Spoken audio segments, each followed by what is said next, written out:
I always try and start conversations with you right before we start. Yeah, so.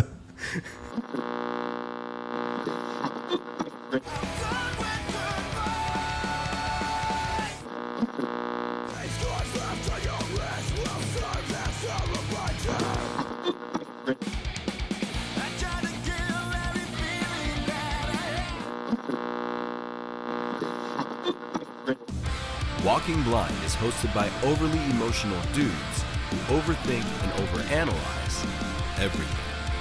Nothing the hosts say should be taken as medical advice or opinion. They're not professionals, and they're about to make that very clear. So just kick back and hang with them, because you've earned it. What's up, everybody, and welcome back to another episode of the Walking Blind podcast. This is episode 39. 39. This is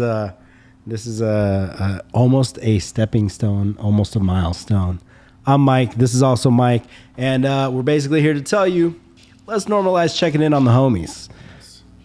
That's our new slogan. It's our new slogan. It's our new slogan. We're gonna ride with it. Normalize checking in on the homies, because I feel like that's what this show is all about. Yeah.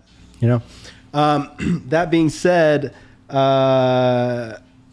we should probably jump into our mental health check. Straight in the mental health check. Yeah. So the idea of our mental health checks is basically what our statement is. We just check in, and we find that just talking about your week kind of can tell you a lot of where you're at mentally. We've had, if you've been following our show, we've had a lot of ups and downs. Yeah, a lot of ups and downs. It's definitely our lives are a lot more of a roller coaster ride than you would actually think. Mm-hmm. And when you really sit back and look at it in a big picture, like, we don't do a lot. but we do. We do, but we don't. We do, we don't. Like, I've had this conversation with different people when they'll ask, like, "Hey, what do you have going on?" And I'm like, "Oh, nothing." Oh, wait. Actually, I'm gonna go see a friend's band play. And then on Saturdays is a friend of mine's birthday. I'm probably gonna go hang out with him. And then Sunday, probably not gonna. Oh, Sunday I'm gonna do this with my family. You know what I mean? Yeah. I'm like, I don't do much, but like I do a lot of little things. I feel like we both do like a lot of little things. Yeah. And I think it's kind of crazy to think that when we first started this show, like we had been doing this whole little like let's meet up for Saturday morning coffee, like therapy thing.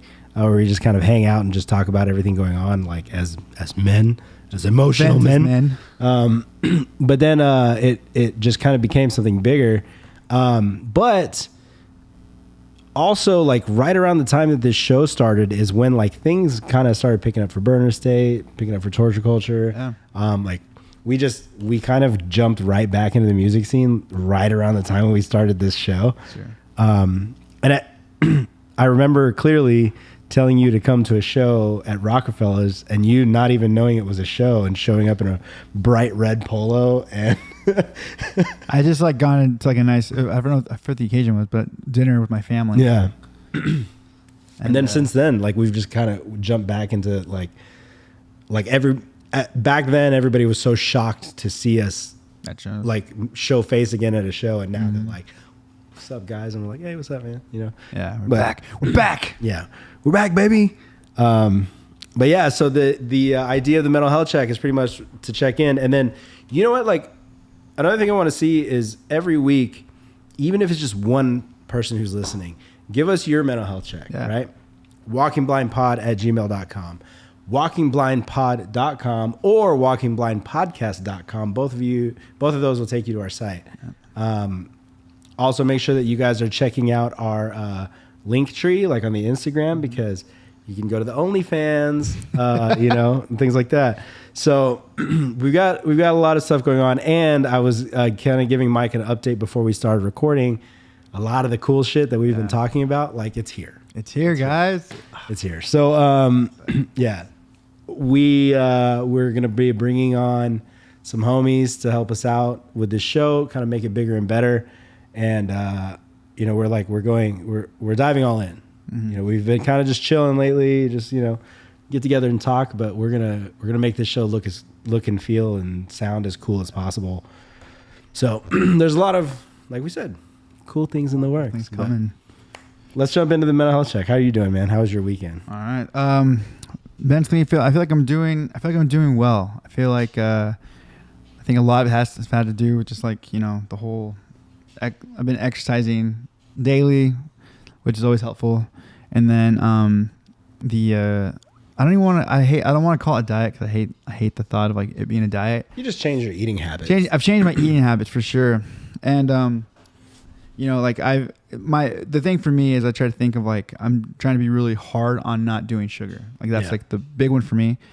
And then along with that, I've been doing keto, but I've been pretty like half-ass on it.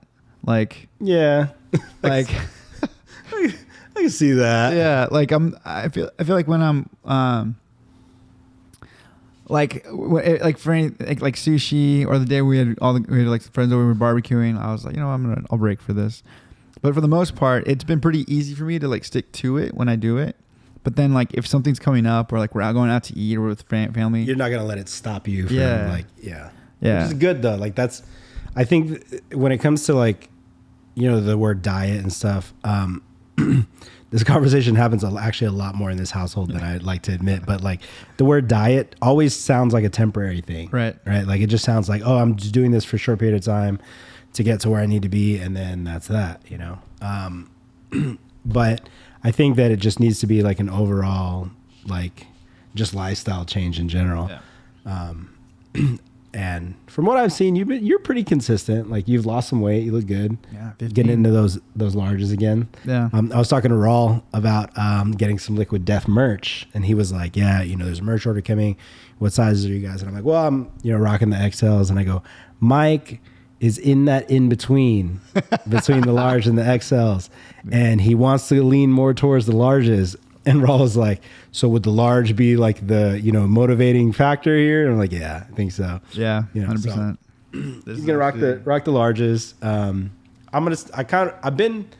I was wearing the slim stuff for so long that it just feels so free to be in the XLs lately. Yeah, that I'm like, I'm gonna stick to the XLs. I'm still gonna work out, but the XLs are comfy. Yeah, all my work shirts are XLs and they're comfy. Like I like that. So actually, so this shirt. It's a conviction. It's a convictions t-shirt, and this was like this show was pretty much the beginning of like my start of all this stuff, and so I remember at that show when I bought merch from them and I bought merch from Earth Crones, and when they asked, I was like, large. I was like, yeah, I'll do large. Knowing full well I couldn't fit in them at that moment, but I was like, I'm going to, and so here I am. And so I think I don't know. I feel like you said, I don't want this just to be like a temporary thing. I kind of like the concept of this, and I like the fact that if when I do like whatever cheat on my diet and what it is, I feel like it'll just be like that much more exciting and mean that much more. It's like, it's made things like for instance, like when we had Chris and Jesse and everyone over and you barbecued and stuff, I was like, I'll have a burger. I'll have chips. Yeah, I'll have chips and I'll have. No, it was. And Mike had some chips. So hard on the chips. I probably went harder on the chips than anything. I think. Yeah, you just missed them so much, dude.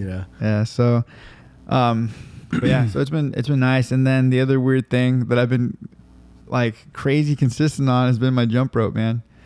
And I wish I could report that like I'm getting better at it, but like, dude, I'm so bad. You're like, but my shins would say otherwise. Dude, it's my your feet? toes, dude. It's my toes. I keep using my freaking toes on this thing. And my shoes I wear. I think I just need better shoes. But so mentally I feel like I've been good, man. I feel like a lot of the stuff that's been happening with this the podcast, I feel like is really it's been helping. It's been changing my thinking about things, and I feel I'm excited for what's coming. I'm excited for like that work ahead, because there's a lot of work ahead, I feel. Yeah. And so it's just been, so all that has been very good for me mentally, and I feel like the exercise stuff has been good too. And I'm slowly, I need to pick it up And I'm slowly starting to get back into like having to get ready for the shows. Yeah. So. Yeah. I'm in the same boat as you. I think that as far as this show goes, like, with next week being episode 40, I think we should jump back on the live again and do another, like, let's get on the live like an hour before the show and just field like a bunch of questions. Like, let's get some questions, get some community topics, and we'll do like a traditional Walking Blind, questions episode for episode 40. Cool. And I mean, like, there could be some cool stuff to talk about, because I don't, as messed up as it sounds, I don't know if we've talked about like the official announcement about the Pacific Northwest shows. Did we talk about it? I don't think so. So we'll jump in a little more into that, and then like kind of what's been going on there. We can talk a little more about like the EP and like some merch and stuff that we have planned for the Walking Blind. We'll get into that, a little bit down the road in this episode, but I think definitely episode 40, we should do a listener episode. Cool. Yeah. So we'll jump into that. Damn. Where are you at? So some of you guys may notice my voice is a little messed up. And as much as I would like to say that this is from practicing and getting ready for shows, so I'm going to paint a picture for you. And I don't think I told you like the whole story about what happened. I saw you the day before, right? So this week on Tuesday, I had taken some time off for some family stuff. And then like Tuesday night, my stomach started hurting. And then I was just thinking like everything under the sun, like, was it the burgers and barbecue that we had like a couple nights before? Like, was it ceviche? And you had mentioned discomfort, I feel like a week ago almost, right? But for sure on Monday night, because that's when I was like, it was appendicitis. Yeah. So, but like, well, I guess I had been feeling like super, super bloated. Like, and I had felt like I could see it. Like, I know I had gained weight, but I felt it like all the way up here, just like bloated. And then, so anyways, Tuesday rolls around. Tuesday night, I was laying on the couch, just like in pain. Karima got home from work and she's like, "Are you okay?" I was like, "My stomach is just," and then I felt really bad for her because she made ceviche, but she was like, "Hey, grab some shrimp. And, I'm going to make you real ceviche. That way you don't have to eat the vegan shrimp," which vegan shrimp is fucking weird, by the way. So like we had real ceviche and I was like, "This is fire. It's so good." But then my stomach was hurting. She's like, "It was me. I killed him." And I was like, so that was whatever. The next day I called off of work on that Wednesday because I was like, I don't feel good. Like I thought maybe I'm just tired. I didn't sleep enough. This is stress. Like we've had a lot going on, a lot of like shit, like a lot of wheels turning. So I thought that everything was just getting to me. So I was like, I'm gonna take the day off. And then like all throughout the day, I just had the same, like, like the best way I can explain it, like when you're drinking and then you eat fast food and then you feel that like, I'm either gonna throw up or I'm gonna have diarrhea or both. And it's that pain all in your stomach. That's what it felt like all day. And I was like, this sucks. And so the next day I took the next day off. It was there. The pain was still there, but it had all moved down to like the lower part of like my abdomen. And that's when I took that day off and I was like, I'm going to get a lot of stuff done, but I can't stay home and do it because Elliot's here. Like there's going to be a bunch of shit. So I went to Daily Brew. Yep. I was working on a bunch of stuff. You were working. And then, like that whole day, like I ate just fine. Like I never had like nausea, like stomach issues. It's just pain. And then all day it felt like that. And then when I woke up Thursday morning, I was like, something's wrong. It never lasts this long. I'm going to go to urgent care. So I called off work and I drove myself to urgent care. And I go walking in and they're like, "Oh, what can we see?" I mean, my stomach's been messed up. It's just like a sharp pain, especially when I stand up or I move. Excuse me. And they're like, "Okay." So they pull me back and they triage me and then they take me to the back. And then the resident that's there at urgent care was like, what you're explaining sounds like appendicitis, but you're in a gray area because most people that come here that have appendicitis are like doubled over in pain and they're like miserable and they're like, you look awfully chill. You're like, you don't know my life. And I was like, well, I mean, like, and they were like, you know, so like then starts the train of doctors all pushing on my stomach to see where it hurts. And I'm like, right there. So then they're like, okay, so we're going to give you, take blood work and then we're going to do a CT scan. Mm-hmm. Okay, cool. So first they try to draw blood like through the side of my arm. Weird. It's weird. And the lady like goes to draw blood. She's like, man, you have really good veins. And then she like basically taps into the vein. And then she's like, nothing's coming out. There's no blood coming out. I was like, am I dead? She's like, this is so weird. Like, cause it's like you have really good, veins. I can't get anything out. I was like, okay. So then they put it in my hand. Right. Ooh. So they put it in the top of my hand and then they drew blood from my hand and then they capped it. And they're like, well, we're probably going to give you an IV. So we'll just leave it. Now, let me preface this also. It's 8:30 in the morning. I hadn't eaten shit since 7 p.m. the night before. My thought was, I'm going to go to urgent care, get some medicine, figure out what this is. Maybe it's some weird gas. And then I'm going to go get breakfast. I'm going to get coffee and a breakfast, right? Oh. So then they're like, we're waiting on the blood work, but we're going to get a CT scan going just in case. Okay, cool. So they order a CT scan. I'm there for a couple hours and they pull me in for the CT scan. And then the guy's like giving me all these weird explanations. He's like, you're going to put your arms above your head. Then we're going to inject iodine into your system. He's like, if you've never had it before, it's going to feel weird. You're going to feel like, you know, like a metallic taste. Your arm's going to feel cold. Then your groin is going to get really hot. It's normal. Don't worry about it. And I was like, okay. And then because it was like my abdomen, they're like, do your shorts have metal? And they have the zippers on the side. I was like, yeah. He goes, you have to pull those bad boys down to your ankles. I was like, all right. So I pull my shorts down to my ankles and I'm in this fucking CT scan. And then I go back to the bed. And now, like, one thing that a lot of people don't know about me is I don't like attention, right? Like, I know that because we play in a band and you're the fucking lead singer and shit like that, like, but I don't like people focusing on me. Yeah. The music thing it is what it is. Anything outside of that, I'm like, just leave me alone. So doctor comes back over after like another hour. Your blood work came back. You do have an infection in your appendix. You have acute appendicitis. We have to transfer you over to the emergency room so that you can get a consult for surgery today. Oh. And I go, okay. And they're like, so yeah, we're going to transfer you over, sign you out. You know, you'll talk to an ACS surgeon, an acute care surgeon. I'm like, okay, cool. Do I just drive over there? Or like, they're like, no, you have appendicitis. You can't go driving places. I'm like, it's a half mile away. My car's here. And they're like, we're going to transfer you. And I go, okay, dude. The ambulance pulls up. These two pretty handsome, young, tattooed buff dudes walk in. They're like, this is the patient, whatever. They bring a fucking gurney. And I was like, what? Yo, I could walk, right? And they're like, it's protocol. We have to put you in the gurney. We'll at least sit you up. And then so like, can you at least carry me? I was like, what the fuck? So then I get in this gurney and they like strap me down, like around my ankles, around my knees, like around my waist. And they really jumps around my waist because that's where, you know. And then they roll me out and I'm just like, all the nurses are like, bye. And I'm like, later, everybody. And they just like wheel me out, put me in an ambulance, lock me in.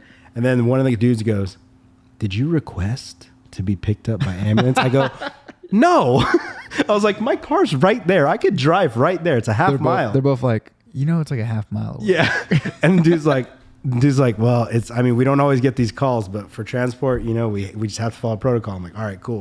So you like shit. So then they're fucking like taking my vitals again and they're asking me all these questions and they're like asking all the shit that goes with appendicitis. Like you have nausea, vomiting, like diarrhea. Like, and I'm like, no. You're like, not an abnormal amount of diarrhea. Yeah. Just a regular amount of diarrhea that everybody has daily. And then so the guy's like, so we're really just transferring you because you have appendicitis. And I go, I'm just here for the ride, dog. Yeah. I'm just here for the ride, literally. So then they drive me the half mile across the street and they drop me off in the ER. They wheel me in a gurney in the ER right? Then they put a cuff on you and they check your vitals. And then they just leave the cuff on your arm because apparently it's your cuff now. It goes with you wherever What's you a go. cuff? The blood pressure cuff. Oh, okay. So now I have a IV in my hand. Can the you needle's feel that? yeah. Oh. So I have the needle in my hand. It's like taped down, and then I have an IV cuff on my left arm, and I'm like, all right, whatever. And they're like, hey, we need to check, your everything, whatever. So they start putting the little probes on me, right? So I got like 4 probes on me, IV cuff. Cool. And then they're like, cool. So yeah, we'll have him go in the waiting room. Go ahead and put him in a wheelchair and wheel him out. I'm like, I could walk to the waiting room. They're like, sir, appendicitis. Go ahead and, so they put me in the wheelchair and they wheel me out to the waiting room. And it's the same EMT. Like he was kind of walking through it all. He's like, dude, I'm sorry that they're doing this. I was like, it's cool, dude. Like just whatever. And he's like, all right, man, where do you want me to park you? I was like, just wheel me to the room. I'll get up and get in a chair. He's like, all right, that's fair. So I get up and I go sit by the window. He's like, all right, man, good luck. Take it easy. I'm like, all right, see you later. So now I'm just sitting in the ER waiting room and like I'm on my phone. By now I got there at 8:30. It's now like 11:30 or something like that. And Crime Ed just got off from work. So I go, hey, can you bring me a charger? Because my phone's going to die. I don't know how long I'm going to be here. And then she's like, well, what's the COVID policy? Oh, I tested negative for COVID, by the way, also. Oh, nice. Weird. And then so they're like, what's the, and I was like, I guess you can come by, like, we're in the same household. And then so I added her like to my emergency contacts just so that they wouldn't give her grief. Right. Like added her underneath. And then so that she shows up and she's hanging out with me. We're there for a few hours and then they finally call my name. And then I get up and I walk over and they put me like in a chair in the back. I'm there for like 15 minutes. Then the nurse comes back and is like, hey, so you have appendicitis? So you're probably going to be here for a while. So we're just going to get you a bed. And I go, okay. And they're like, yeah, so follow me. And so then we follow them to a room. And then. Oh, do you think our microphone's going to pick up Isley snoring? Probably. All right. If you hear the dog snoring, it's Isley. She's fine. It's Isley. She's okay. And then so they take me to a bed. Mind you, because of like overflow, I'm in the children's hospital side of things. So all that's on TV is like Paw Patrol and I don't have a remote to change it. Awesome. I'm laying there and they put an IV in and then they come and they check all the probes and they're like, oh, urgent care did these wrong. So then here's 4 more probes in different places. Oh, right? my gosh. So now I'm at like 8 or something like that. And they have me hooked up to all these machines and monitors and stuff. And then they give me an IV drip. And then I'm there for probably like another 3 hours. What time? So what time is this? So this is like, I'm there probably until like 6. Okay. And you still haven't eaten, or did you find? I haven't eaten. Oh. They keep telling me you can't eat. You can't eat. Oh, well. All right, cool. So then this is like 6-ish, and then finally they need that bed, and they're like, and then every person that comes in, they're like, you have appendicitis and you don't look like you do. Like, and then even like the scribe that comes to take notes, she's like, I've never seen somebody come in with appendicitis and not be doubled over in pain. I'm like, I don't know what to tell you. Like, and they're like, do you have a really high pain tolerance? I was like, I mean, I guess it's pretty high, so. Even my mom, 'cause when you're texting me, you're like, yeah, it's appendicitis. I'm here at the ER. I'm going to do something. My mom was like, oh my goodness. So did they already have a surgery? And I'm like, wait, I was like, I don't think so. I don't know. Like I was like, he just got in there. She's like, well, then he's probably going to surgery like pretty soon. Yeah. I was like, I guess. I don't know. So it's funny because most people were like, oh my God, you must be in so much pain. And I was like, maybe if it bursts, I'll be in pain. But like right now, like, yeah, it hurts, but it's not like, the end all be all of my existence type thing. And then they were like, well, you must have a really high pain tolerance then, because most people, even just with what you have, are like out. Dang. Like they ask for like drugs, everything. They're like, do you want anything? I'm like, no, I just want to get it done. Like, I want to eat. And then finally, like around 6-ish, they transfer me up to pre-op.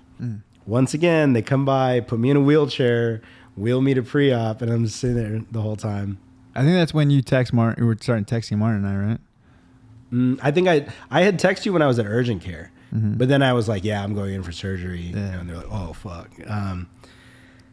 So I get to pre-op, and they're like, all right, like here's those stupid socks with the rubber on them, and then here's a gown. And I was like, do I take everything off? And like I'm telling jokes this whole time. The nurses are like, yeah, you take everything off because that's what surgery wants. They're like, but let us know if you do take everything off, that way we know what to expect when we move the blanket. I was like, you're not gonna see much, but it's all off, whatever, right? It's all coming off. And then so I get up there, and then they're like, ER just didn't even give you the right size port for the IV, so we have to put another one in. Oh, so now they put another even bigger gauge needle in my right hand. So now I have two, like one on each side, and they're like, we're not taking that off till all the procedures are done. And then also they're like, oh, ER had these in the wrong place. So now I have like fucking 12 buttons all over me. And then I have the IV in, and then the nurse, one of the dudes is like, oh, so you're getting your gallbladder removed. And I was like, I'm sorry, what? And apparently like I had like slight indications of like gallstones. He's like, oh no, sorry, appendix. And I'm like, but the surgeon who had consulted me before that while I was still in the ER said the same thing. Getting the gallbladder taken out, huh? And I was like, it's appendicitis. Why are we taking my gallbladder? Oh yeah, sorry, appendicitis. Oh yeah, you're right. So then I look at Karaima and I'm like, am I gonna leave here without a fucking gallbladder? Like, what's happening? So finally at like right around 9 p.m. the anesthesiologist comes in, and they had warned me like, hey, because Loma Linda is a trauma hospital, like if somebody comes in with gunshot wounds or something like that, obviously they're gonna take precedence over you. Mm-hmm. We're gonna get you in tonight. We just don't know when. Okay. So then, and they were doing like this, like 5 doctors were just like pushing on my stomach. They're like, does it hurt more if I just push or with the rebound? And like this, I'm like, both of them hurt. You're like, they both hurt a lot. They both fucking hurt a lot. And they're like, well, you don't look like you're in pain. Well, I fucking am in pain. Like that sucks. So then, they go, okay, yeah, we're gonna put you into surgery. And then the head nurse for the surgery is with the anesthesiologist. She comes over and they're like, all right, we're gonna give you a cocktail that literally as soon as it hits, it's going to be like you took 5 shots back to back in a row, and you're going to feel really good. It's going to take the edge off. Like Friday. I go, sick. And then they're like, do you need to pee? And when's the last time you peed? And I was like, a couple hours ago. They go, if you go pee now, we don't have to put a catheter in. I was like, say less. I fucking got up. They're like, wait, let's take the IV out. I was like, take the fucking IV out. So I walked over to the bathroom and I pissed. And then like the whole time, like the back is open, so my butt cheeks are hanging out. Little show for everyone. And then like they had to put this pad on my back. It was all cold. They're like, the operating table's hard, so this will help. All right. So then they put that cocktail in, and dude, like instantly I felt just like hammered. Nice. Like, oh, and I'm like, and then they're wheeling me in and they're just talking to me like, you're gonna take a few breaths of the oxygen. Once we know there's oxygen in your lungs, then we're gonna administer the anesthesia, and you'll be out. I was like, all right, cool. So like the movies, like I remember going into the room and like looking up at the lights in the ceiling in the operating room, and then they put the mask on me, like 3 deep breaths, and they're like, all right, we're giving you the anesthesia, and the dude's like, later. And that's it. I woke up in the recovery room. I was like, nice. Oh shit. And then they're like, how you feel? I was like I left a piece of me behind.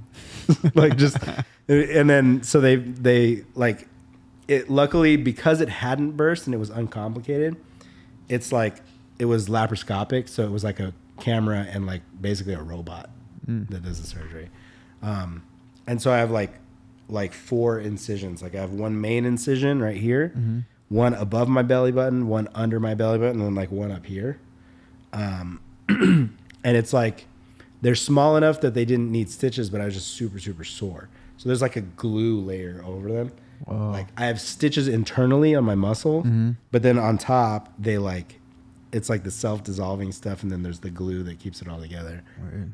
And for like the first day or two, it was just like so hard to stand up and like move around. It's just sore. Now like I feel it if I'm like leaned over on this side or like I get up too quick, but like I was okay. I went back to work today, and they were like, what are you doing here? And I was like, working. They're like, we were expecting you to be out all the way until like the end of the week. I was like, Why? You're like, I can be. I was like, was that an option? Yeah. Because like the doctor's note they gave me, they were like, he's cleared to return to work on the 21st, 3 days after the surgery. Damn. So after I got home at like, They're like, Mr. High Tolerance. yeah, Mr. High Tolerance for pain. You can go back to work tomorrow, pussy. Yeah. But I got home at like 1 a.m. Like we left my car at urgent care and we, drove home and she's like, Crime is like, okay, do you need anything? You're good. I was like, I'm fucking so hungry. Like I'm so hungry. And she's like, and it was like her opportunity to just like, oh, I'm going to feed you all the vegan food in the world. So it was like vegan pancakes and vegan sausage. Dude, I didn't care. It was the best meal I've ever had. I was like, these pancakes are delicious. She made them the other day. I was like, these definitely hit differently after anesthesia. But then like I'd been sitting in that room for so long, just watching commercials for food. That one commercial for the new old style pepperoni pizzas at Little Caesars was like, it's the little mini pepperonis that curl up when you cook them. Oh. So I was like, I'm going to get that fucking pizza. Got it last night. Not that great. Not that great. Was that Little Caesars, you said? Yeah. So anyways, long story short, went to the ER thinking like, oh, I must have gas, or urgent care thinking I probably have gas. Left without my appendix. Dude. And COVID free, apparently. So. And so you're not gonna have any like gnarly scars? No, there's like a little indent. Dude, my mom, she's like, I'm sure they're way better now. She's like, I got this big old scar, gnarly scar. So, like, oh. So I guess what they said was, but they told me they're like, we're gonna go in initially with the camera and stuff. They go, but if we get in there and we realize it's gonna be more like complicated of a surgery, they're like, then we're just gonna switch and completely open you up. So I really wasn't gonna know what the outcome was until I got up. Right. But then they were like, yeah, it was uncomplicated. We were able to get in there pretty quick. But then my throat's all messed up because after they put me under, then they put the trach tube down my throat.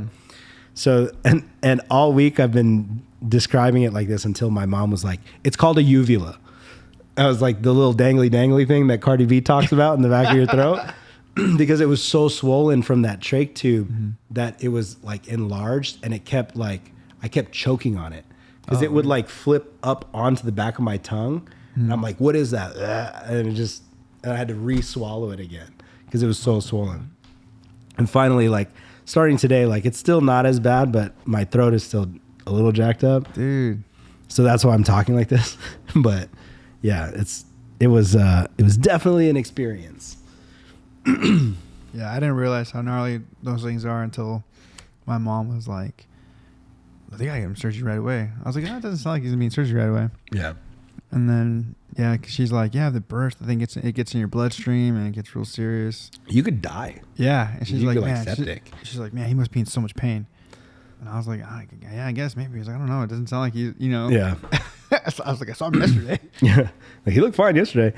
And I think that like, so they were saying like, it's not perforated. It's just infected at this point, which means that like it hadn't burst or anything. So they were like, but if it bursts, like Dan, when I was texting Dan and Jake about it, Dan was like, dude, he's like, mine was so painful. He's like, I was in so much pain. And then it burst and it was like 10 times worse. I was like, oh, fuck. Wait, how does one get appendicitis? So the appendix is just like this. Like to this day, they haven't figured out what it's for. It does nothing. It just sits at the end of your large intestine, and it's just like this little extra, like dangly flap thing. And then like, what can happen is, and then this is gonna sound gross, but like this is what happened with me. You can get like, you can either get an infection from like viruses or things like that, or you can get what's called a fecal impaction, where something just gets stuck in that little hole for the appendix. And when it's stuck in there, then it starts to swell up and become inflamed, and that's when it bursts. Right? So they're saying like it could be something as small as even like nuts and grains that just get lodged in there, and then from there it just starts to swell up. But the appendix does nothing. It's literally just a fucking sac at the end of your intestines. So when they were telling me this, they're like, have you had like a nuts or grains or anything recently? And I was like, well, ever since my girlfriend moved in, it's been a lot more plant-based things. She's like, it's not me. It's not my fault. I was like, I never had this problem with steak and potatoes. I'm saving your life. So I was just trying to give her as much shit as I could the whole time. But yeah, so it was like legit just like a day of just sitting in waiting rooms and then surgery. And then like now, like I'm still on muscle relaxers and pain medicine. So like I don't feel it as much, but like I was able to go to work, and then like as long as I would get up and stretch and kind of move around and stuff, it was okay. But yeah, definitely. And then like, so I had let Joe know because it was Joe's birthday, and I was like, "Oh, hey, I'm not gonna make it because, you know." And she's like, "No, that's a really valid reason why you wouldn't be there." And I was like, "All right, just making sure, you know." So that reminds me, it's Joe Gill's birthday right now. Oh. I never miss a year. So that's my my weekend recap. It was not much of a weekend to talk about, but it was a weekend to talk about. Fucking birthday, sorry. It's fucking next month. Yeah, that's quite a my goodness. That's a weekend recap. Mental health. Yeah. It's everything. Yeah. So I and mind you, Martin and I were not much help in our texts when he was texting us. Yeah, that was that text chain is always interesting. Yeah. I was like, I called it. Let's see. Let me read you some of the messages. Let's see. Mike, I said, or I texted you guys at like 4. Or Mike goes, "Oh fuck, did I call it?" I said, "I think you did." And Mike said, "I smart. That sucks though."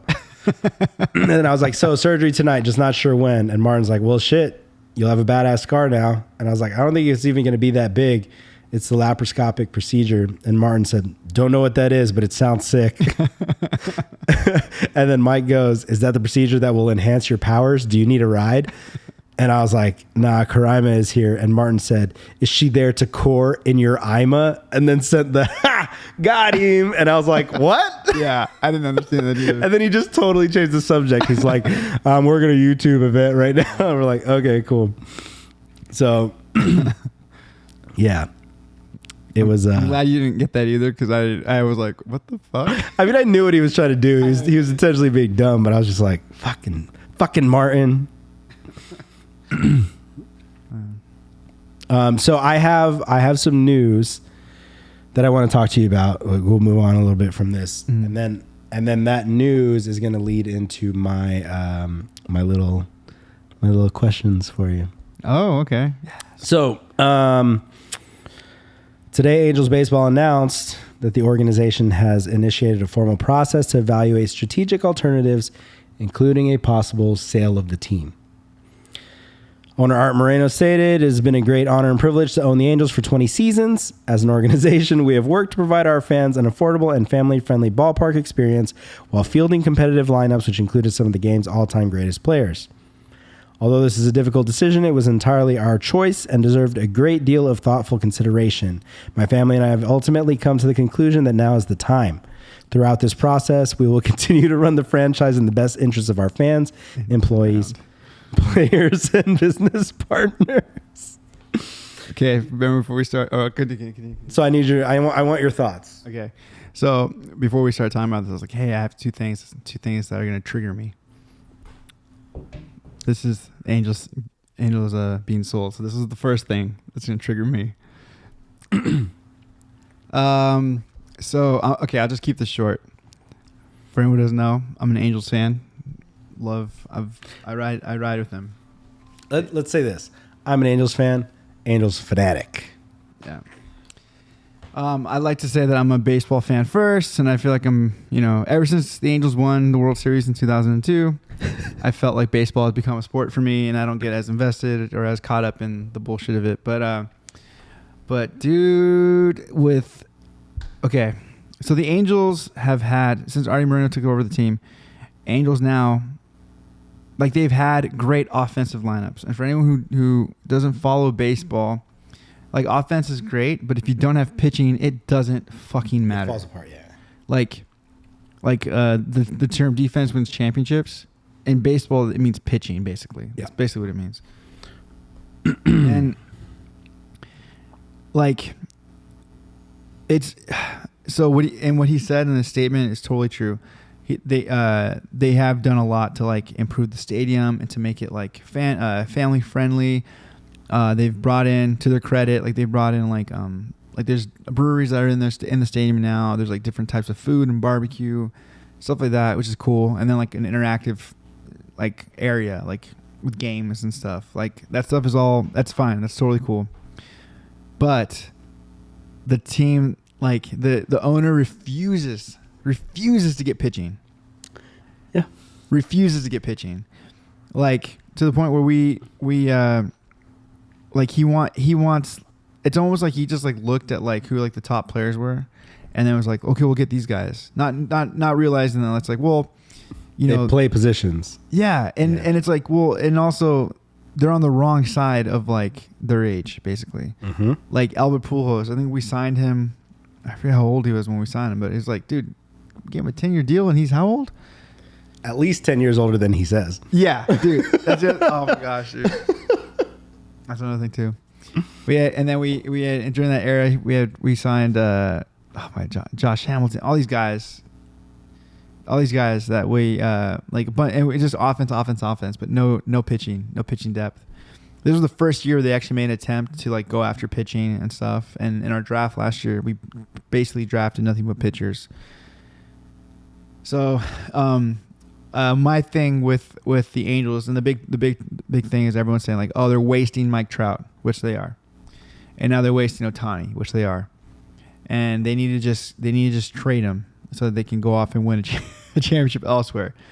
And I understand that. And so normally, if your organization is like a competent one, then I would say, I know this is gonna sound crazy for anyone who's an Angel fan or knows me as an Angel fan, like I would trade Mike Trout and I would trade Ohtani, like if I thought we had a competent organization, which we don't. Okay. Yeah.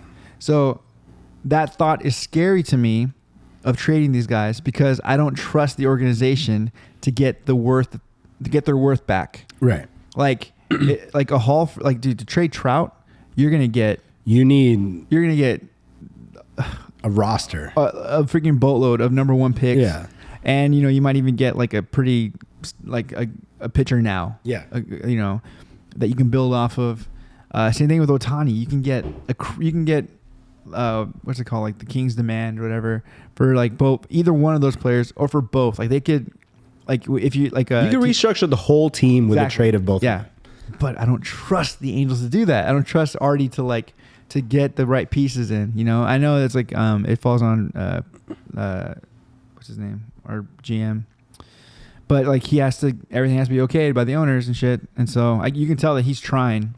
So I don't fault the Angels general manager. I don't fault him at all. It's just this dude needs to just sell the team. And so yesterday I was talking, shout out to my buddy Caleb, comes into the shop. He came in yesterday and we were just talking baseball, and I said what I just said about how like I don't trust the organization to do the right thing and getting back the right players for Trout or Ohtani or both. Right. And so we were just saying like, dude, Artie just needs to sell the team. Yeah. He just needs to sell the team. And and we're kind of like, well, he probably won't, because he's like doesn't give a shit about the team as long as the Angels are making money, which they are. Like they're still getting people going. And so we were just talking about that yesterday. And so to see this, I saw this when I was at work, dude. I was so fucking stoked. I texted my brother. This was great news. And Angels could get sold to someone worse, but that's like, I as long as we're out of the Artie Moreno era, then I'm okay, and hopefully the next team to take it over, will have some kind of baseball competence and, do the right. If we keep Trout and Ohtani, maybe they'll properly build a team around them, or if not, fucking trade them off, and then get the pieces to rebuild.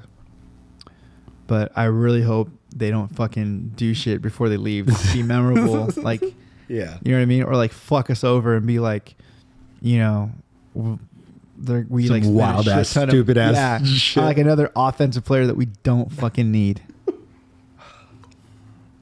So, well, that being said, my trivia is classic Angels trivia. sick. Okay. Yes. So, first question, and when I say classic, like we're going back to 60s, 70s Oh, fuck. Okay. on these two. So, which Angel was the 1979 American League MVP? So before we start this, for anyone who's watching this for the first time, the way we do our trivia questions is whoever's being asked the trivia questions, it's on them that if they win, so we're going to do like 5 questions probably. So if I answer correctly, then good for me. Yeah, hurrah. Hurrah. Yeah. If I lose, if I get more than 3 or get 3 wrong, then I have to post an embarrassing picture of myself. As you guys saw last week, Mike, up the ante. I have a good one. I think I have a good one. I found an awesome one, which I'll show you. It's actually a physical printout picture. It's in the garage. Oh. Yeah. Yeah. So that being said, there is stakes when it comes to this. I will admit it's a little unfair because I didn't find multiple choice questions for you. So maybe I'll give you a couple extra, Okay. But yeah. Which Angel was the 1979 American League MVP? Now I can tell you this. Mm-hmm. He played all 162 games, batted a .296 with 36 home runs and a league-leading 139 RBI. And this was 1979.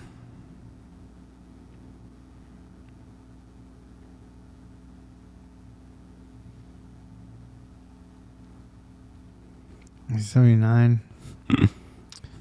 I don't know. I wouldn't know the answer to these either, like back in the 60s and 70s. Yeah, Bobby Grinch. I don't know. This is Don Baylor. Don Baylor. Yeah. I figured that name would at least resonate. Here's next on my list. Here's one that you should know. Mm-hmm. Which player on the 2005 Angels played 140 games and led the team in home runs and batting average? In 2005? Mm-hmm. Vladimir Guerrero. Correct. Vlad hit an awesome .317 with 32 home runs. In the home runs column, Anderson was second with 17 homers, Cabrera was 6th with 8, and Kennedy was 14th with 2. Man, what a different era. Completely different era for the Angels. Oh my gosh, dude. Like there's the worst team in baseball right now. They have guys that are like at least in like the 15s and 20s right now. All right. This player, the first World Series MVP in Angels history, was not offered a contract by the Angels after the 2004 season. The team instead preferred to give playing time to up-and-coming Dallas McPherson. World Series MVP? Is it Troy Glass? It is. Yeah. Ah, look at you. All right, let's see. This is a throwback again. Who pitched the first no-hitter in Angels history? Nolan Ryan. Nope. No? Bo Belinsky. Oh. Bo Belinsky did the trick against the Orioles in 1962. Clyde Wright blanked the A's in 1970, and Nolan Ryan tossed no-hitters in an Angel uniform starting in 1973. But it was back in 1962. So you're 2-2. All right. Let's see. I'll try and. We'll make this the one. This is the one? Yeah. Are you sure? Yeah. That one's too easy. All right. You'll probably get this one too. Which two Angel players won a Gold Glove award in the 2002 season? Oh.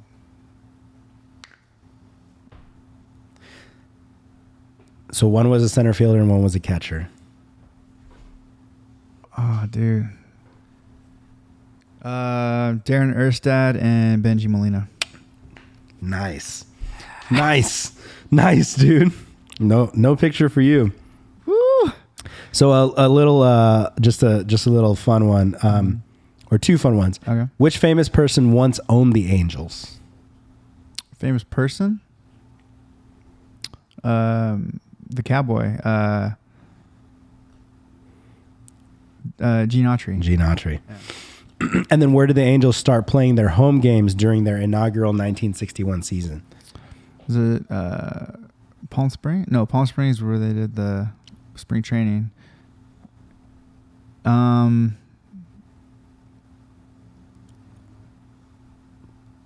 Coliseum. No, was it Coliseum? Wrigley Field. Oh, really? Yeah. Weird. Angels played their games at Wrigley Field in Los Angeles. They drew only 600,000 fans in their first season. The following year, they played in Chavez Ravine at Dodger Stadium. Yeah. Their attendance almost doubled and went over 1 million fans their second year. Nice, man. No pictures. Dang. Damn, I should have gone a little crazier. The old ones, I'm not good with like old Angel history, but anything from like 90 90 on, I'm pretty good. Anything from 90 on, you know. Yeah, I thought you said like who are the only Angels like rookie of the years? Both Fish, Tim Salmon, Mike Trout. Nice. Nice, bro. Yeah. Woo. I want to just go back on this because, again, I hope this doesn't trigger me. It shouldn't. But have you watched the new HBO Game of Thrones series, House of the Dragon? I haven't yet. You would think I would have because I've just been sitting in bed. Mm-hmm. But I haven't, and I've been hearing a lot of mixed reviews. So I watched it. This is going to sound kind of crazy. Any Game of Thrones fans, so everyone knows the show, right?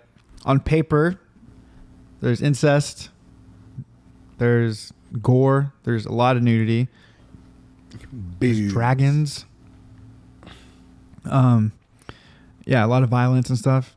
And dude, my brother and I were freaking hooked on Game of Thrones. Okay. It's just, the writing is so freaking good. And then you know, season 8 happened, and then I swore off Game of Thrones. And then I start hearing about this series and how it's like the show is called House of the Dragon, but it basically covers the I think it's the Dance of Dragons, which is the Targaryen Civil War, basically. Yeah. Which is such a cool concept. Which to is have so a show about, sick. right? And then hearing that Martin, the writer, he got his own show writers, and he like was the one who like was writing about how to adapt it and stuff. And so when so he did have his hands in this yeah, one. So much that when HBO had already had different spin-offs that they were doing, one of them is going to have Kit Harington. Is that why those spinoffs all got canceled? Yeah. Yeah. Good. Yeah. Because for those of you that don't know, with Game of Thrones, a lot of the later seasons were written just kind of like, because there's no more the books. There's no more books. The books hadn't gone past that point, so they just kind of wrote what they thought would be cool instead of actually adapting what George R.R. Martin had actually written. Yeah, and bringing him along. Like, why not just? Yeah. Why not? And maybe I don't know. And I'm sure there's other things. I'm sure at some point he probably was just like, dude, fuck this show or fuck these dudes. Yeah, I heard he didn't get along with them, and so what kind of got me back was knowing that, you know, Martin he's a part of this. His hand is in this, and so when HBO was like, this sounds great. Like we'll hit up our people. He's like, no, I already got a team for this. I have people for this. Yeah, and so they were like, oh, even better. So cool, let's do it. So they did it, and so watched episode 1, and it wasn't like it wasn't like, oh man, like it's, you know, it's back. But dude, there was some things where I was like, fuck, that's kind of cool. or like it was so hard to watch in so many different ways. Cause one, it was like I kind of hate how like, it's not so corny, but it's like, it's cool to be back in that world. Yeah. And like to see certain places, and it's like, oh dude, yeah. And then in my mind, I'm like, it's like the bittersweet part of it. It's like, oh, last time we saw that, the wall was blown out and the hound and the mountain were fighting to the death. You know, in a scenario that shouldn't have fucking happened.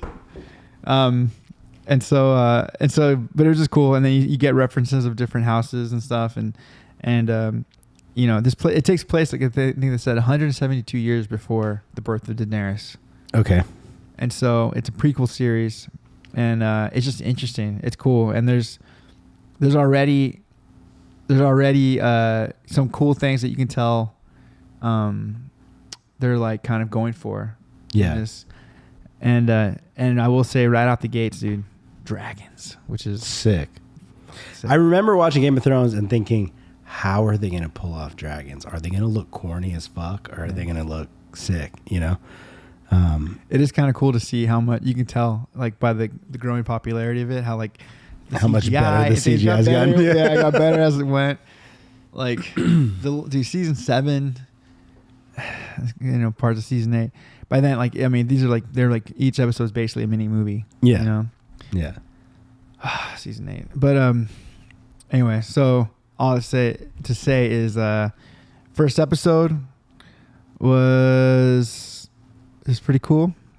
I'm still very protective of myself as far as not wanting to dive all the way in.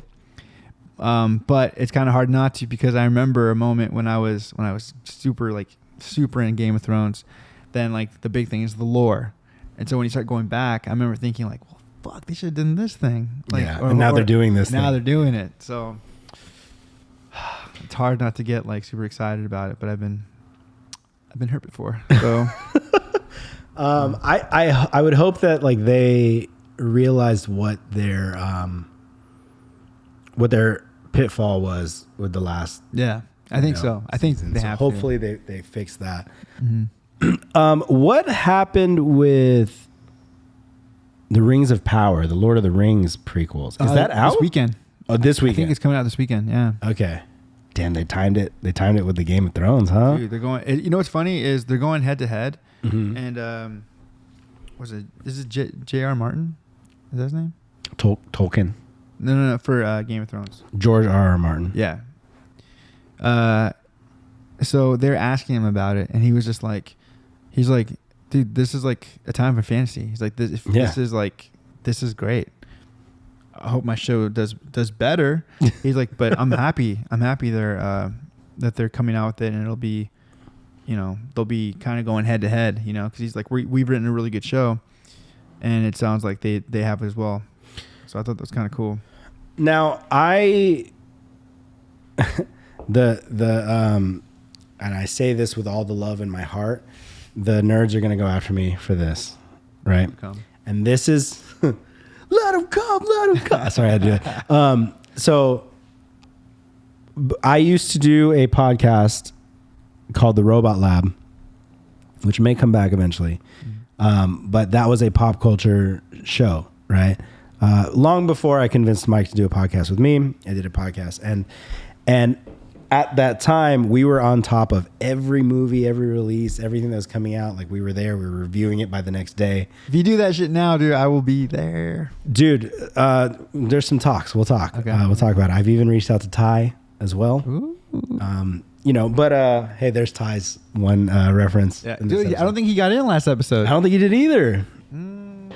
Yeah, he did. Did he? Because we talked about the Burner State show. Yeah. Never mind. So, anyways, right around the time that show ended was like when all the Hobbit movies were starting to come out. And also right around that time that show ended, because I had basically lived my life every single weekend going to premieres and, like, you know, things like that, and going to cons and going to that stuff. I kind of was like, whew, take a step back a little bit. And then that caused me to just spiral and not watch a ton of shit, right? So I haven't seen any of the Hobbit movies. I haven't either, dude. Actually, I saw one. I don't remember it. I was going through HBO the other day and I was like, oh, the Hobbit and Unexpected Journey, Hobbit, and I was like, I haven't watched any of these. Do I need to watch these before Lord of the Rings? Or is this something that I can just skip altogether? This is like the prequel to even that, right? I think so, because this is about the 7 rings of power, right? Oh, yeah. And then that, so I don't know how necessary they are to watch them, but I haven't watched them. So I don't know if I need to make a weekend of it, and play catch up on my Lord of the Rings. But let's barbecue and just invite. Yeah, let's do it. Just pull over and we'll watch Hobbit movies. I did this with Daily Brew, a couple of Daily Brew people, and we did it with just Lord of the Rings. Yeah, because I think Harry had never seen them. For some reason, that doesn't surprise me. Yeah, actually, there's a couple of people that had never seen them, and so we watched them, and I mean, they're great movies. If you can edit out a lot of the walking. Yeah. Yeah. You'd still have a pretty dope movie that wouldn't take, almost 3 hours. But, dude. Okay, so episode 1 comes out September 2nd, so next weekend. And, they're going to be releasing on Fridays, which is kind of sick. That's cool. We have She-Hulk on Wednesday night. I haven't watched She-Hulk yet. Oh, dude, I liked it. It was good. I've heard mixed reviews. I liked it. I've heard the dialogue is a little pandering. Yeah, I can see that. Okay. I'm still gonna watch it. I will say this though, it had probably one of the funniest end credit things. The one about Cap. Yeah, you heard about that? Yeah, I heard about it. But the context of it is good because it's a callback to something that happened earlier in the episode, and yeah. They're even saying now that that the way that Bruce says that statement and his wording and the way that some of the other Avengers have talked about Cap show that they know something because he's not dead. Because because he says he's not yeah origin as opposed to he was not. Yeah. And he's gone, but he's not gone type deal. So, there's all that talk. Yeah. But yeah, man, I feel like the Game of Thrones universe was just so much darker than the Lord of the Rings. But then again, Lord of the Rings was pretty fucking epic. Yeah. So yeah, I'm curious because I don't know much of the lore at all, other than I just watch the movies, So I'm actually excited to see those shows. I probably won't. It's gonna be just a much different viewing experience than like I have going into Game of Thrones. Because Game of Thrones, I just have so much. Like people understand, dude. I was in it. Yeah. I was in it, dude. And I got in it kind of late. I came in season 5, I think it was, or like right as season 6 was starting. I finished season 5, going into season 6. I bought the DVD set on Prime Day because it was like the first 5 episodes for like $75. Oh, first 5 seasons for $75. And this before like it was like on all the streaming stuff, and I didn't have HBO at the time, and Lauren, my old manager, she was like, how are you not like a Game of Thrones fan? She's like, you like Lord of the Rings and shit, like, yeah. And I was just like, oh, and then she told me about it, and I was just like, dude, this doesn't incest and like gore stuff. I was like, nah, it's not for me. Not for me. I'm a man of the Lord. Yeah. And then I remember being curious about it, and I was like, maybe go check it out, and I'll buy the first season. And I went to go buy the first season, and it was like $40, $45, something like that. And I was like, nah, I don't want to spend that. And then on Amazon Prime Day, it came up and it said, box set, season 1 through 5, $75. So it was the deal. Yeah. So I was like, worst case scenario, if I don't like it, I'll just freaking sell it or give it to someone for a gift. But actually bought it and sat on it because I had no real desire to watch it. You're like, yeah, that's And whatever. then my brother was the one who had, he was just like, Hey, what is this? yeah, he's like, dude, is that the show? Like, he's like, is it good? And I was like, dude, I haven't even looked at it. I haven't even opened it. And he was like, oh, do you want to like, he's like, it's probably really pretty bad. And in my mind, I'm like, dude, there's no way my brother's going to watch the show. So then instantly I was just like, yeah, let's watch the first, let's watch the first episodes then. And we did. And like, it's kind of hard to watch, but it's interesting. The first episode was kind of slow. Yeah. Yeah. And then the way it ends, ends pretty gnarly in two ways. But spoiler alert, we can push a kid out a window and then incest. And then the second episode, I can't remember what the second episode was, but it started to have a little more intrigue. And I remember by the third episode, I was just like, okay, like, I think I'm in this. You're like, I want a dire wolf. Yeah. And then, then that show went on to the first 4 seasons, I think are some of the best writing I've ever seen in like a show or movie. Yeah. Like, so incredibly good. Still strongly adapting the books. And then season 6 is when like I started to have my conflict with certain things. Like, I don't like how that went, but whatever. I'm riding and dying with this thing. They're gonna explain it later. Season 7 started to have a couple more things that happened where I was like, oh, why would they do that? Yeah. Kind of a weird choice, but it'll be explained later. And then season 8 came, first episode, kind of slow. Third episode, or second episode, I don't even really remember. But third episode was the battle of Winterfell, where the Night King and all that shit. And it's like, this is what happens. Like, this is how this is going. Like, this is the direction we're heading in. That was the first time that I was like upset with Game of Thrones, and I was vocal about it. It was my first time. I just remember like watching that show and like same as you, like kind of like getting that but there are so many like key moments that I remember from that show that was just like, holy shit, like the wedding. Oh, Red Wedding, of course. And then when spoilers, the White Walker dragon. When I first saw that happen, I was like, get the fuck out. There's no way, dude. And then like understanding the way that army works and I was like, that's impossible. There's no way to beat them. You can't win. You can't win. Dude, that freaking episode, the episode Dragon before Glass, that, fucking cop out. like them I know them being surrounded, and then like they can't get through because the lake's it's just water, so they're like trapped on the island. And then when they're like fucking with them and like throwing rocks at them, and then they see that the rock hits and it's like doesn't go through, it's solid, and then they all realize that they can walk now, and they all dude, like and then there it comes with the fucking dragons. Yeah, I'll have to check it out. I gotta watch it.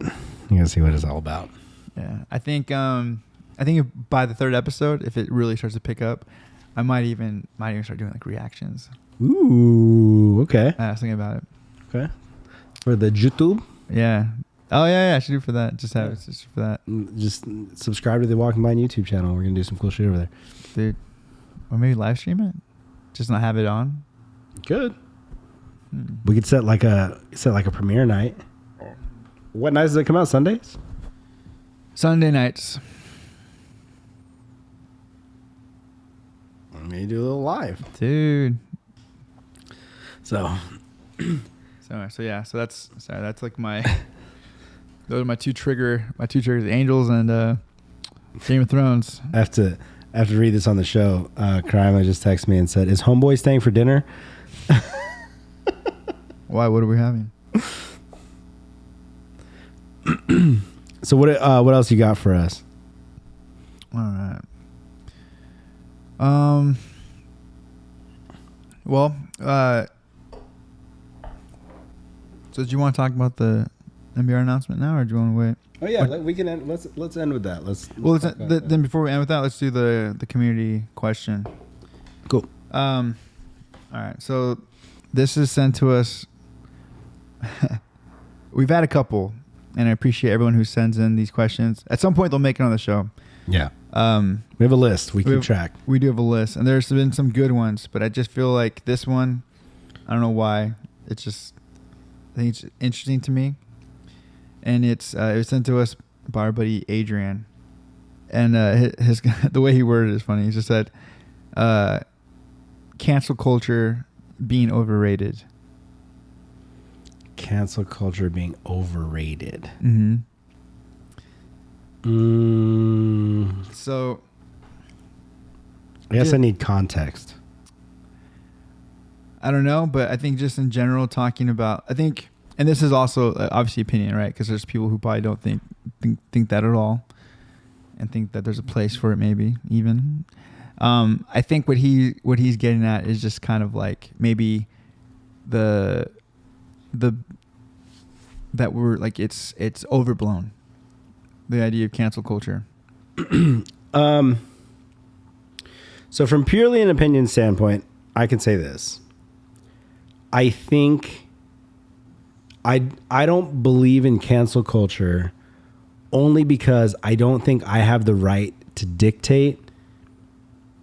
I have no moral standing or moral high ground to dictate whether somebody should be able to continue in their career or not. Yeah. I have no say. Now, do I agree with the things they may have done? Don't know. Probably not. Mm-hmm. You know, if it's gotten to a point where people are outraged enough, to cancel somebody, to use that term, then I think that, obviously that's something that they need to take a look at, and that's something that they need to really figure out. And if it's an atrocious act, that they've done, or if it's like something that's harming somebody else, mm-hmm. then it being brought to light, is definitely going to help or save, potential victims in a sense from it ever happening again. Mm-hmm. Right. But cancel culture as a whole has become something more than just exposing wrongs or indiscretions or anything like that. Mm-hmm. Right. Cancel culture has just become, I don't like you, so I'm going to fuck your world up. Right. Right. And I think that's where it's become people jumping in on it. Like, yeah. And that's, and I think like as unfortunate as it is, the Johnny Depp, Amber Heard trial exposed a lot of that. And it like gave people their first real glance of like, oh, we said some shit that like now facts are coming out. Yeah. And all of a sudden, maybe we fucked up. Yeah. Like you can't do an oopsie on someone's life. Yeah. Like for example, let's use Kevin Hart, for example, mm-hmm. right? Like back when, was it the Oscars? Yeah. Like he was being canceled for, some homophobic jokes that he made, mm-hmm. particularly about like the chicken wing thing. Yeah. That joke, I mean, like for what it's worth, that joke was funny. It's funny, yeah. Right? And it's a joke. Yeah. Is it irreverent? Yeah. It's but I still always stand by the fact that like comedy is supposed to be irreverent, and it's supposed to push boundaries, and it's mm-hmm. supposed to be uncomfortable at times. Yeah. Right? It's making light of uncomfortable situations. But for him to have told that joke and then essentially have grown from it and say, I don't tell that joke anymore. Yeah. Because I get it. I get why people would be offended by it. Mm-hmm. That in and of itself is like oh shit, like here's a change, right? But for you to turn around and say like, nope, you can't continue with your career because of something you said 10 years ago. Yeah, fucking stupid. Dude, fuck that. If you go back in everybody's Twitter, everybody's social media, they've said at least one dumbass thing. Yeah. You've done at least one dumb thing as a kid. I've said a lot of stupid ass shit. Yeah. When this was all happening, I was like, well, I guess I'm gonna get canceled. Some fucking reason my shit. Like it's just and the fact that like I guess I like let's say this. If it's a scenario where like today I say some shit that is completely inappropriate, or I do some shit that's completely inappropriate, and you call me out on this tomorrow, that's a given. Yes, this is a mistake I have just made. I need to fix it. I need to clarify it. I need to learn from the mistake that I just made. But we're not giving people the opportunity to learn from the mistake that they've made. That's a healthy society. That's what an idea of a council culture, I think what people want it to be, which is like, we called you on this. Here's everyone asking you to change, but we don't give people opportunity to. How many times have you fucked up anything in your entire life? Like, imagine you fuck up and then somebody goes, well, now you can't ever do anything again. Yeah. That's what cancel culture has become, right? And the unfortunate fact of the matter is that anything like this is going to be taken to an extreme because we just don't know how to do life without extreme. Yeah. We just don't. We don't know how to do it. Now, if I fuck up today and somebody calls me out on it and I go, damn, okay, this might be something I need to learn from. Okay, fine. If I did something 10 years ago, I'm not that person anymore. Yeah. I'm not even the same person I was a year ago. Same. Yeah. You know, like, so there's like, now, of course, maybe we've spiraled and maybe we were better people a year ago, but like, you know, that it's a case by case basis. You can't cancel somebody's entire life, their ability to feed their family, their ability to take care of their whole, you know, life essentially over some shit that some people or the vocal minority may consider offensive. Yeah. Right. And the lines are so blurred now as to what is a cancelable offense, what is okay.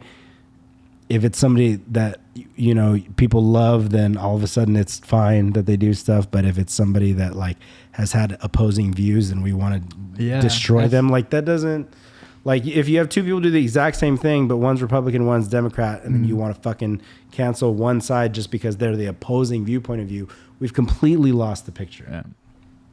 And that's kind of where it's at. That's like when people say like, I don't want to say this because I don't want to rehash this for people, but basically what you just said, when it's like somebody gets called out on something, you know, or accused of something, and it's just like, awesome. Now go after the other people in your life that you know are a similar thing. And like in music, like there's a ton of stuff where it's like, okay, like you went after him, why don't you go after this person? Oh, because you're friends with them? Yeah. Oh, because you actually have a personal relationship with them? Interesting. Yeah. So I mean, I think, you know, I'm all for, you know, people who need to be, you know, things brought to light. I'm all for that. I'm all for people who, you know, you want to help change or you want to help bring change to their life in a positive way. Like there's people that need help for certain things, you know. I'm actually, we'll talk when this is off, when we're off of this, but like there's a situation that I'm kind of finding myself in because of actions and all this stuff. Not my own, but someone else. But, what's his name? But, you know, it just sucks. But I think, I don't know. I thought it was an interesting question because I think just even for myself, I think I'm just so tired of like the idea of what torture culture. We're all tired of it. The idea of cancel culture and what it is and what it's done to people, and then how we're starting to realize like the whole Johnny Depp Amber Heard thing. You know, like I'm not a fan of Johnny Depp. I'm a huge fan of Amber Heard.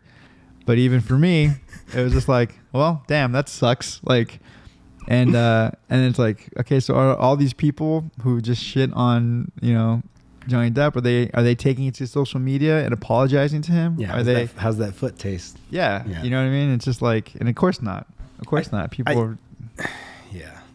I think the overall like sentiment ends up being that like most of these movements that we have, the Me Too movement, BLM, the, you know, cancel culture, all these, like everything that has in the past few years made it to like global scale where everybody knows about these movements, right? Mm-hmm. They all start in a place of good. Yes. Yeah. They all start in a place of fighting for something that people truly believe and truly feel strongly about. They start with good intentions. Yeah. And the problem with basically us as a society, us as a people, is that then you have the people that come in and try to twist the agendas. Then you have people that come in to try and make it, spin it so that it benefits them in a way. Then you have the people that come in and that go, like, for example, the Me Too movement. Oh, we're exposing people in Hollywood. Now I'm going to expose people that I just had a bad date on. Or now I'm just going to expose somebody I didn't have a good time with. Or, things like that. And it just, you start to lose, like, something that starts off as such a good intentioned thing starts to become something that is no longer a reflection of what it initially started as. Right. It becomes toxic. And then it just, and then it spirals. And like the biggest thing is, I've said this a ton of times, as a society, we've lost the ability to agree to disagree. Yeah. Like, we can sit in the same room. Like, you and I get along and we agree on most stuff, but there are things that, like, you and I have had opposing viewpoints on where we're just like, oh, okay. And then that's that. Like, there's no, like, if you don't fucking listen to what I'm saying and take my opinion, then don't ever fucking talk to me. My life continues the same. Yeah. Like regardless of. And like, there's no, like, you're never, ever, ever, ever, ever going to be in a world or in a society where somebody or where everybody in the room has the exact same belief system that you do. It's never going to happen. No. There's always going to be things that, based on personal experience, based on life experience, based on things that they've seen or heard or been through. People's opinions are their own. There's a reason why everybody has their own opinion, their own beliefs, their own standings. You can have similar beliefs. You could have a lot that you agree on, but the second that you start to like push somebody away or like not hang out with them or not consider them a friend because they have a belief that's a little bit different than yours, that's a problem. Yeah. That's a problem. Martin's one of my best friends in the world. We argue about shit all the time. We fucking fight about shit all the time. And then, like, we finish the fight and then we just go on talking about nonsense again. Yeah. Right? Same with Andrew. I talk so much shit to Andrew. He talks so much shit back to me. We fucking butt heads and then we're friends. Yeah. Like, it's just one of those things where you can't have everybody be on the exact same page as you. And how boring. And where's the fun in that? Yeah.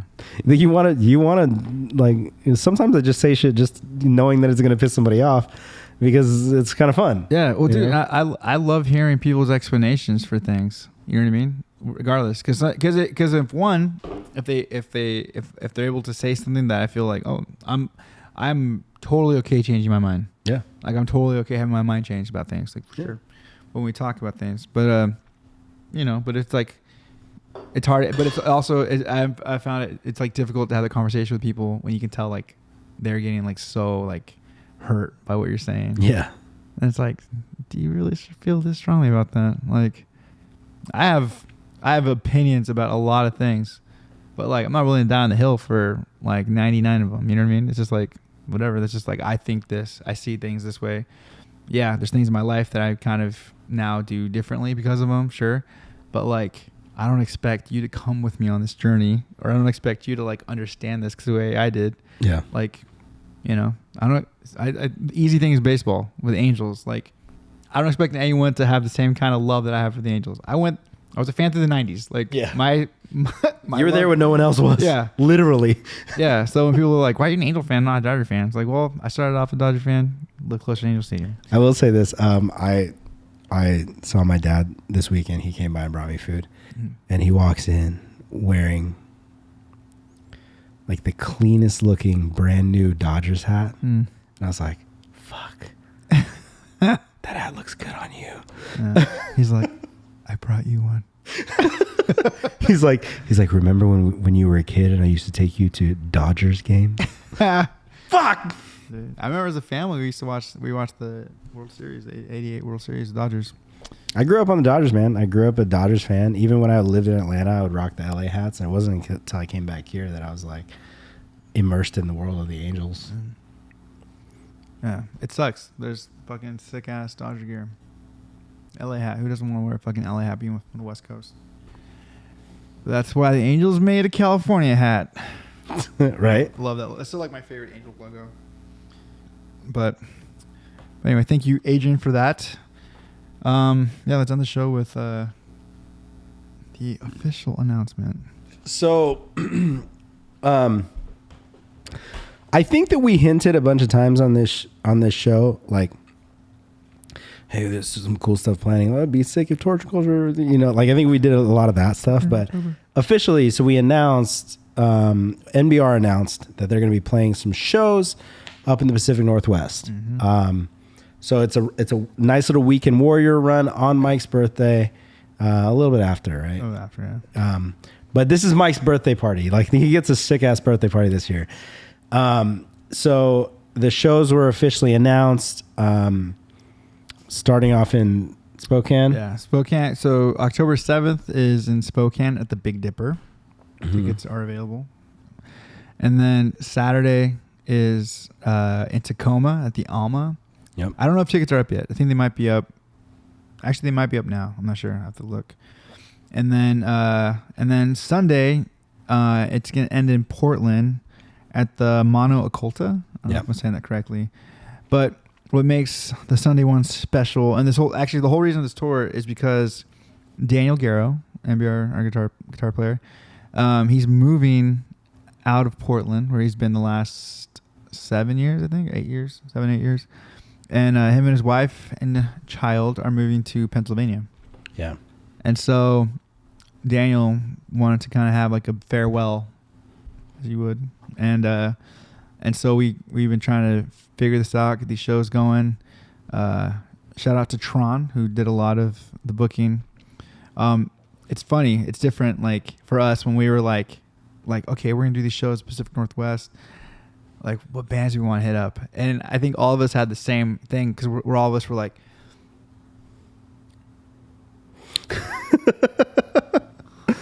it's like, okay, no, they're not together anymore. Actually, you know what? No, actually, we don't even know that band anymore, because like half the members have gone. So you can see how far down the list they went before they reached torture culture. We were to the depths. Like alphabetical. Well, what's what's kind of funny is one of those things where honestly it's like, in all fairness, they're still a very new band. Very, very new. Yeah. It's just like, and when I go, dude, it's hard not to. When I go into MBR mode, I go back to 10 years ago. To like 6 years ago. I go back to 2015. Like, how's Creative Boy gonna play? Yeah. And so like I time warp in that time, and I think about those bands that we're currently like doing stuff. It's like freaking, is Handguns doing stuff? Like what's and so but then we're just like, dude, we should have Torture Culture play this shit. So we asked Torture Culture, and they had to pray about it. We did. We prayed long and hard about it.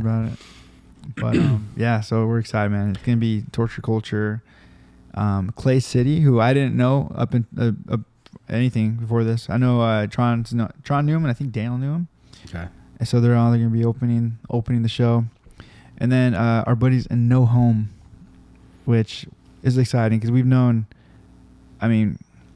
Craig, the singer for No Home, since we met him in Coos Bay. That's where he lived. And he's just always been he's like, and I've said this on the podcast before, because I felt I had to we actually text each other, and I was like, dude, I'm really sorry for shitting on your old bandmates and stuff. He's like, no, it's cool, man. You're being honest. That's right. We did talk about that. Yeah. And I don't mean to shit on them. They're all awesome dudes, but it just, it's what it was. He was always the standout of his band. Yeah. And I always felt like he just needed to be, with more like-minded people. Yeah. And, I'm just, I don't think I'm being biased. I think he's an incredible vocalist. I think he has really good range with his scream and his singing, his cleans. and I feel like he's always had that. He just didn't have the right pieces around him, you know, or like the style wasn't there. And so, but anyway, No Home is fucking sick. I will say this, since this is a show about mental health, we've been joking about like, throw Torch Culture on there. Like, we'll play that shit, right? And then when it was like an official thing, like we've known about this now for like what, a couple months. Oh yeah.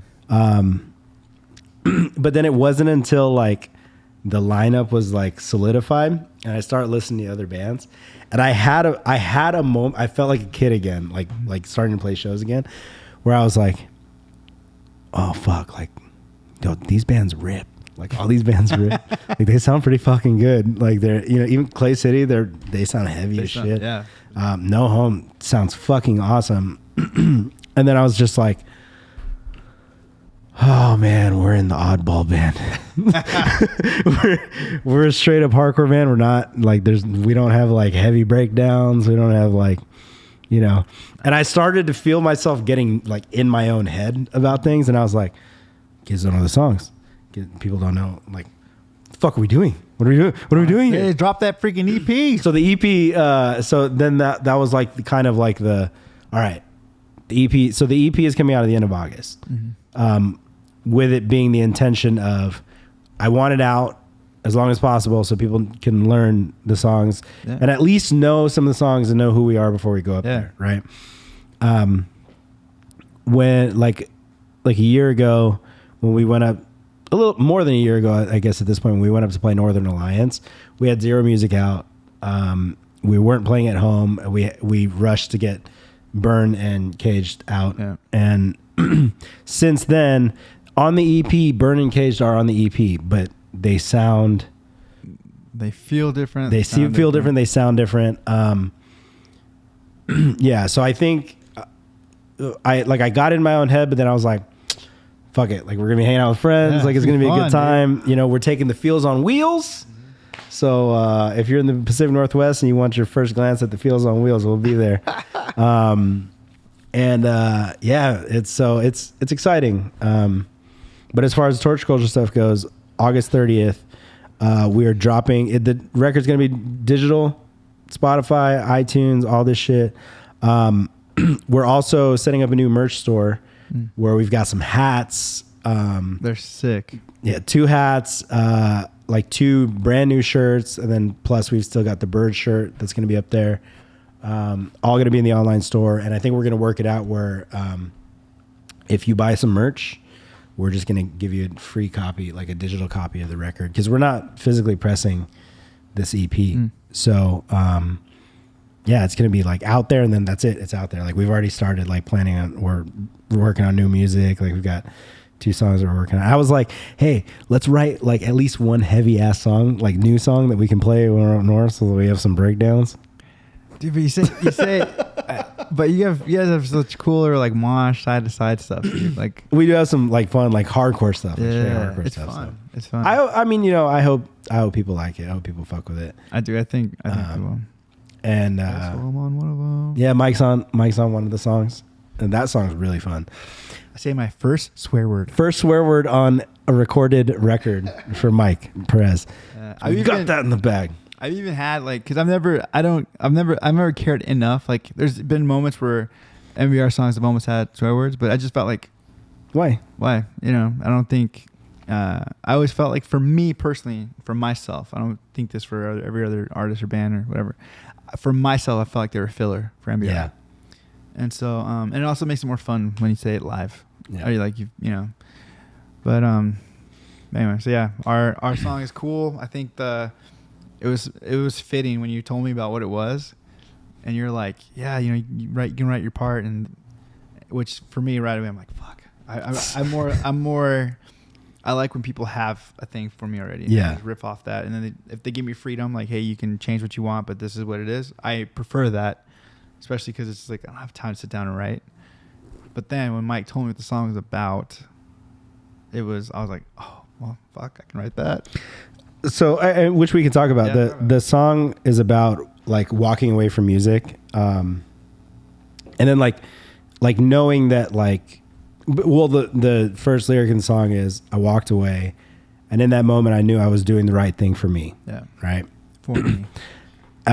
So for me, it was just about like, I'm walking away because I need to figure myself out, and figure out, what's going on. And, and then it also ties into like, I spent so long away. Like, yeah, I did like the side project. I had the Mikey Diamond shit, but it wasn't the same as playing in a hardcore band. It wasn't the same as playing like heavy music.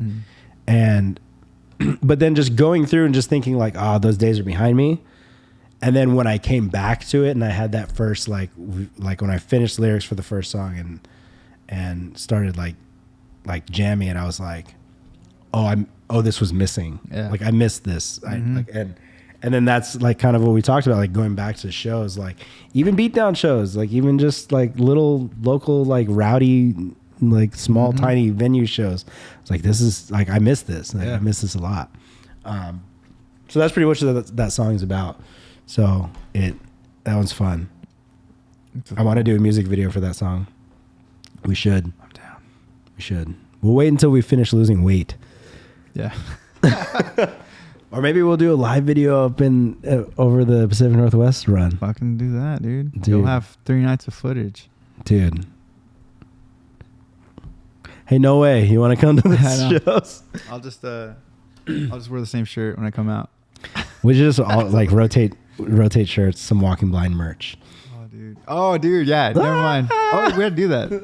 That was kind of our plan. We gotta do that. Yeah, we're gonna get a couple. So we got some merch that we're in the process of putting together, and hopefully by the time October rolls around, because we just spent a lot of money on a lot of stuff.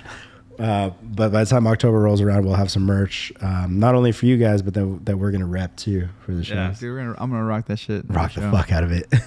It's fun. It's been fun, to like when I'm doing MBR things to wear Burner State stuff, because I wore my Burner State T-shirt on stage when MBR came back, and then you wore your No Bragging Rights. Yeah, and I wore No Bragging Rights shirt to a Burner State show.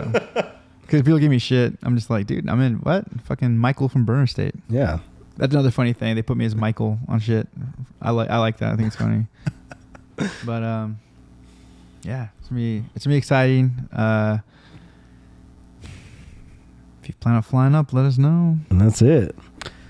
With that being said, let's get out of here. Let's get some food. We love you guys. Once again, like, follow, subscribe, tell your friends about us.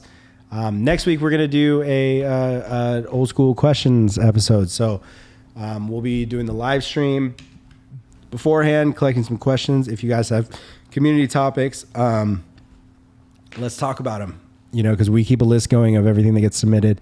So it should be sick. Yeah. And we will see you guys soon. Once again, if you want normalize checking in on your homies. Yeah, let's end with that. I was going to say, you can support the show by going to our... You can also support the show by clicking our OnlyFans link, and it'll take you to the support page. Yes. But also, normalize checking in on your homies. Absolutely. We love you guys. Peace.